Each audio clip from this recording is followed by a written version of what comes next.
Assalamualaikum warahmatullahi wabarakatuh. Baik, saya akan menjelaskan fungsi main ini.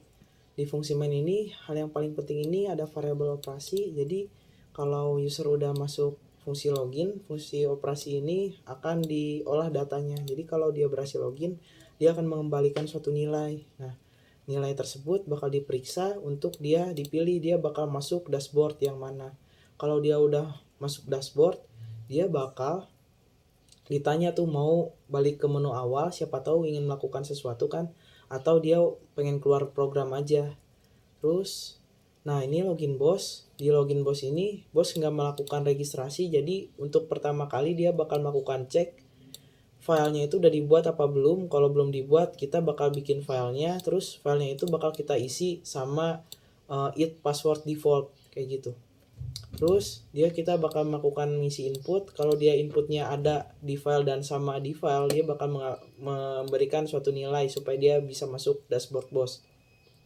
Login karyawan juga sama, minta input, dicek inputnya. Kalau inputnya benar, dia akan mengembalikan suatu nilai. Login pelanggan konsepnya juga sama. Kemudian kita masuk ke dashboard bos. Di dashboard bos ini bos bisa memilih menu-menu seperti ini. Kemudian menu yang dipilih bakal memanggil fungsinya masing-masing. Karyawan juga konsepnya sama, karyawan sama konsepnya, pelanggan juga konsepnya sama dashboardnya. Kemudian ada fungsi register. Fungsi register ini simpelnya dia kita memberikan suatu menulis informasi ke dalam suatu file ya. Jadi kita bakal menggunakan mode AB kayak gitu. Terus kita di sini juga punya announcement. Announcement ini simpelnya dia display atau mendata data-data informasi yang kita ingin taruh ya. Jadi kita menaruh informasi yang ingin kita taruh di file ini, kita pakai mode read. Kemudian file itu kita hanya ambil aja 15, kita gak mungkin ngambil semuanya, terlalu banyak. Kemudian data yang paling baru itu kita display paling atas.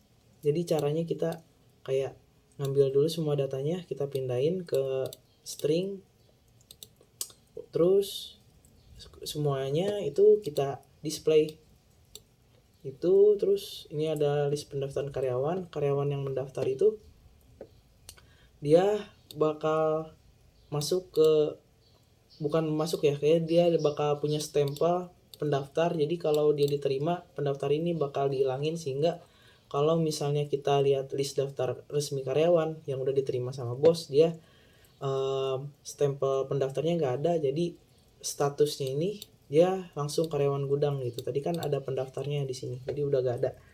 Terus role karyawan itu bisa diubah-ubah, jadi karyawan ini nanti kita swipe aja gitu jadi karyawan pengiriman seperti itu. Bos juga bisa melihat riwayat transaksi ya. Konsepnya simple, kita melakukan read kepada suatu file namanya riwayat transaksi ini, terus kita display semua data-datanya kayak gitu. Bos kan tadi kita bikin file ya. File yang kita bikin itu bisa kita ubah-ubah passwordnya, jadi bersifat dinamis seperti itu. Lihat akun pelanggan, bos bisa lihat akun pelanggan. Konsepnya kalau pelanggan udah register, dia bisa dilihat dengan cara ngambil datanya, mode read, terus kita display deh datanya kayak gitu.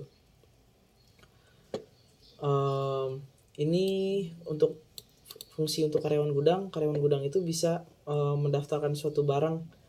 Jadi barang ini bakal diinput dan dimasukkan ke daftar barang, terus juga akan masuk ke announcement ya. Terus ada fungsi pesan barang buat pelanggan ya, fungsi buat pelanggan. Jadi pelanggan itu bisa memesan barang dari barang yang udah didaftarin sama karyawan gudang gitu. Itu bakal masuk ke keranjang. Nah, keranjang-keranjang ini kalau dia ada yang nggak suka, dia bisa ngapus item yang nggak suka, bisa ngapus gitu. Terus kalau dia udah pengen check out, dia bisa check out. Kalau saldonya cukup, dia bisa melakukan check out. Terus dia bakal masuk ke data riwayat transaksi seperti itu konsepnya. Jadi terima kasih, kurang lebih seperti itu. Wassalamualaikum warahmatullahi wabarakatuh.